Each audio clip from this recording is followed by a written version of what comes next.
요셉은 어려서부터 아버지의 사랑을 듬뿍 받았어요. 유일하게 요셉에게만 이 채색 옷을 해서 입혔었던 것도 보면 알 수 있죠. 그도 근데 그렇게 또 그럴 만도 한 게 요셉은 아버지가 그토록 사랑했었던 라헬의 아들이기도 했고 또 자기가 가장 사랑했던 이 라헬이 빨리 죽어버렸기 때문에 이 요셉을 더 사랑하고 더 아낄 수밖에 없었겠죠. 그래서였을까요? 이 요셉이 좀 밉상이에요. 오늘 본문 앞에 이제 2절을 보면요. 요셉은 형들이 양을 이렇게 치다가 뭔가 어떤 잘못을 저지르거나 하는 일이 있으면 그것을 아버지한테 가가지고 또 속닥속닥 다 일러바치는 아주 못된 이 이간질을 계속했던 거예요. 그러니 형들 입장에서 이 요셉이 아버지의 사랑도 듬뿍 받고 있지, 그리고 자기들이 잘못한 것들에 대해서 아버지한테 가서 다 일러바치지 하니 얼마나 미웠겠어요. 나이도 17살이나 됐으면 먹을 만큼 먹었거든요. 알 만큼 알고 다 눈치도 있을 만한 해요. 그럼에도 불구하고 그렇게 했다는 것은 아마 좀 일부러 그런 면이 있지 않을까라고 생각을 합니다. 그런데요, 이 요셉은 눈치도 없어요. 어느 날은 형들에게 이제 꿈에서 형들의 곡식단이 나의 곡식단에 절을 하더라 하면서 이 꿈 이야기를 형들에게 들려주죠. 그러니까 형들이 듣고 있다가 참다 못해서 네가 우리 왕이라도 되겠단 말이야 이러면서 화를 냈어요. 이렇게 싫은 소리 한번 들었으면 형들이 이 이야기를 되게 기분 나빠하는구나, 그럼 하지 말아야겠다, 철든 사람이라면 그렇게 해야 마땅한데 또 다시 한 번 더 꿈 이야기를 하죠. 그것도 아버지까지 있는 그 자리에서 내 꿈 이야기를 들어보세요. 해와 달과 11별이 나에게 절을 하더라고요. 이렇게 얘기를 하는 거죠. 그러니까 아버지도 기분 나빠가지고 이 야곱도 기분 나빠서 뭐라고 얘기를 하면, 야 내가 너한테 절을 한다고 하면서 기분 나쁘게 이야기를 하면서도 그래도 마음 한편에는 저 하나님이 주신 꿈인가? 라고 이렇게 마음에 담아두는 모습도 있긴 합니다. 그런데 결과적으로 이 요셉의 모습은 결과적으로 굉장히 밉상이에요. 밉상. 형들의 잘못 다 일러바치지, 혼자 채색 옷 입고 꽃가옷 제일 좋은 옷 입으면서 아빠 품에서 안겨가지고 아빠 백 믿고 완전히 막 그렇게 나대는 모습을 보니 얼마나 짜증이 났겠어요.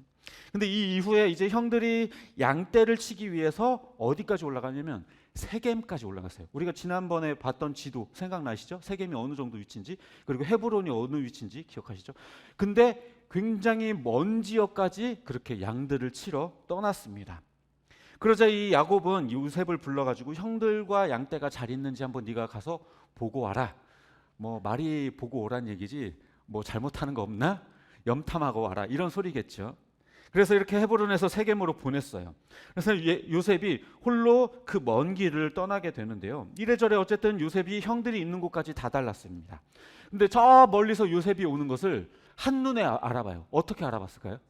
그렇죠. 화려한 옷을 입고 다가오니 어디에 가더라도 다 눈에 띄겠죠. 그러니까 이 형들이 안 그래도 미운 저 밉상이 가까이 다가오니까 야, 저 꿈꾸는 녀석 오네. 저놈을 우리가 죽여버리자. 그러고 그 꿈이 어떻게 이루어지는지 우리가 한번 살펴보자. 이렇게 이야기를 하게 됩니다. 아무리 배다른 형제고 아무리 밉상이라고 하지만 참 무섭습니다.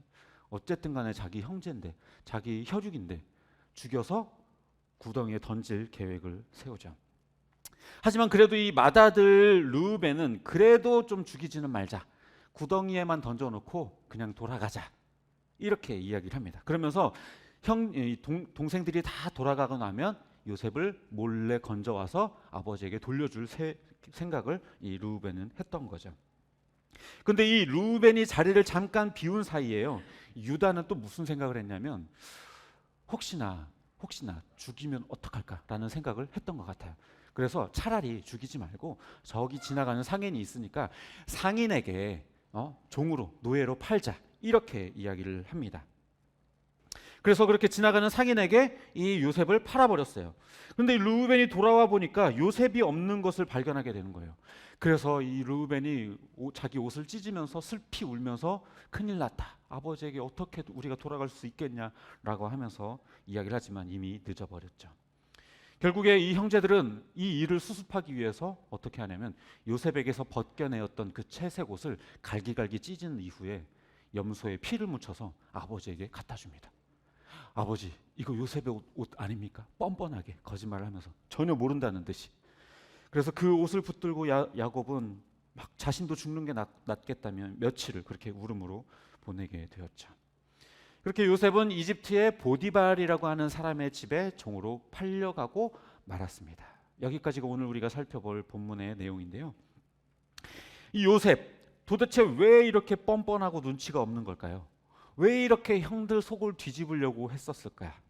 아마도 아버지 야곱에 대한 믿음과 신뢰 때문이었을 거예요. 쉽게 말해서 아버지 백 믿고 설치는 거죠.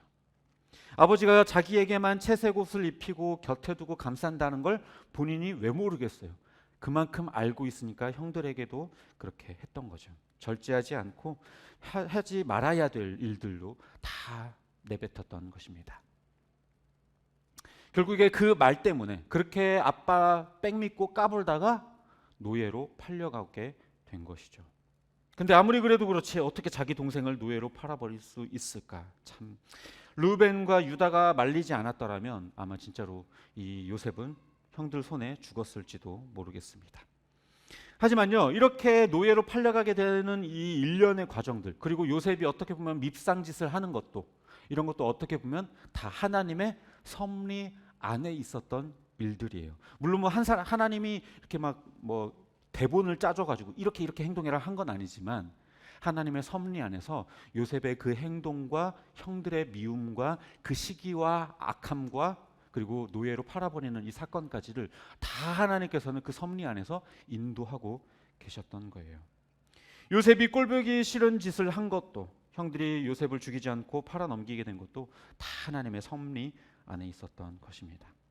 그래서 우리가 오늘 요셉의 이야기는 다 알고 있잖아요. 그래서 나중에 보면은 이렇게 노예로 팔려간 일이 결과적으로는 이 야곱의 가정을 다 먹여 살리는 그런 귀한 일로 쓰이게 되기도 하죠. 그런데요, 사실 이 아버지와의 단절, 이것은요 요셉만 경험한 건 아니었어요. 아브라함부터 요셉까지 다 아버지와의 단절이라고 하는 것을 경험했습니다. 아브라함의 경우에는요, 아버지를 떠났고 그 본토 친척 아비집을 완전히 다 떠나왔죠. 먼 길을 홀로 떠나왔습니다. 그래서 홀을단신이 되었었죠. 뿐만 아니라 이삭은 제단 위에서 아버지 아브라함의 손에 죽을 뻔했어요. 물론 실제로 죽은 건 아니지만 자기 아버지가 자기를 칼로 찔러 죽이려고 했었다는 그 사실이 이삭에게는 굉장히 충격으로 다가왔을 겁니다. 그거는 곧 아버지와 단절이 된 거나 다름이 없는 상황이었던 거죠. 감정적인 단절을 경험하게 됐습니다. 또 야곱은 축복을 가로채려고 하다가 라반의 집으로 도망치는 바람에 아버지와 단절을 경험하기도 했죠. 자녀에게 아버지라고 하는 존재는요, 기댈 수 있고 의지할 수 있는 힘이 되는 그런 존재입니다. 따라서 아버지와의 단절이라고 하는 것은 곧 내가 의지하고 신뢰하고 기댈 수 있는 그 어떤 무언가의 단절을 의미하는 거예요. 단순히 어떤 한 대상, 어떤 아버지라고 하는 대상뿐만 아니라 내가 의지하고 내가 사랑하고 내가 기대고 있는 그 어떤 무엇인가로부터 헤어지게 되는 거죠.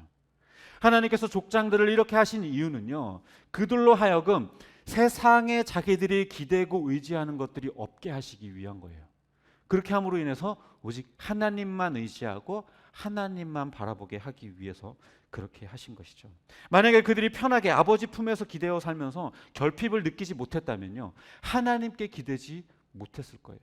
인간적인 아버지가 아닌 더 크신 하나님 아버지를 만나게 하기 위한 것이었죠. 요셉에게도요, 아버지는 전부였어요. 그러니까 그렇게 형들 앞에서 꼴보기 싫은 짓도 할 수 있고 뻔뻔하게 굴 수도 있는 것이었겠죠.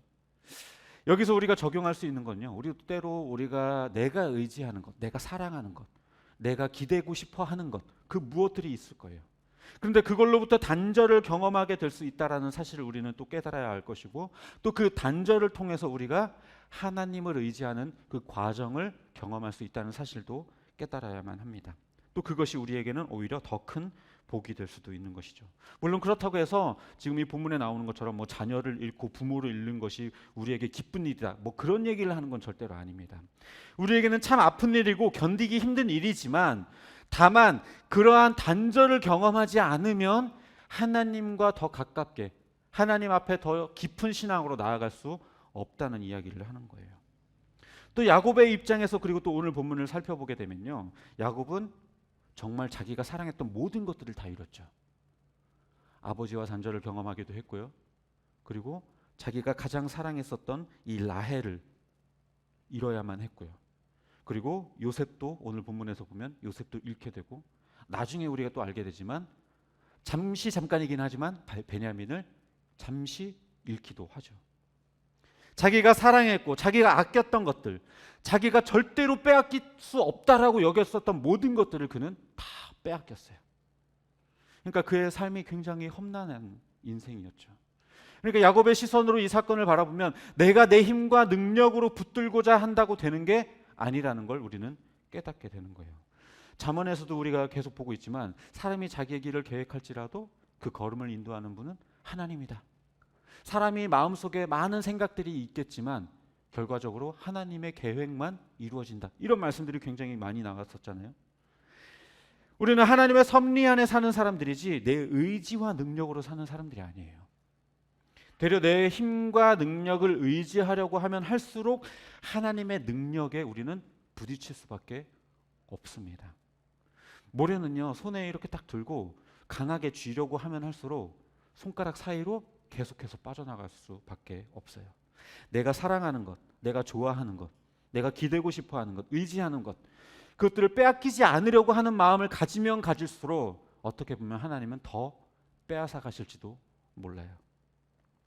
야곱의 인생의 초반에는요, 자기 뜻대로 되는 것처럼 보였지만 어때요? 가면 갈수록 자기가 원했던 것들, 자기 뜻대로 하려던 것들이 전혀 자기 뜻대로 되지 않은 것들을 우리는 야곱의 인생을 통해서 보았죠. 결과적으로 중요한 것은요, 하나님의 섭리를 인정하고 그 뜻에 순종하는 거예요. 내가 사랑하는 것들, 내가 의지하는 것들로부터의 단절을 경험할 때 그때 내 하나님, 주시는 분도 하나님이시니 가져가시는 분도 하나님이십니다 하고 그렇게 내려놓을 수 있는 것, 그것이 어떻게 보면 우리의 모습이어야 하겠죠. 말씀을 정리합니다. 인생에서 광야의 경험이라고 하는 것은요, 피해갈 수 없는 일이에요.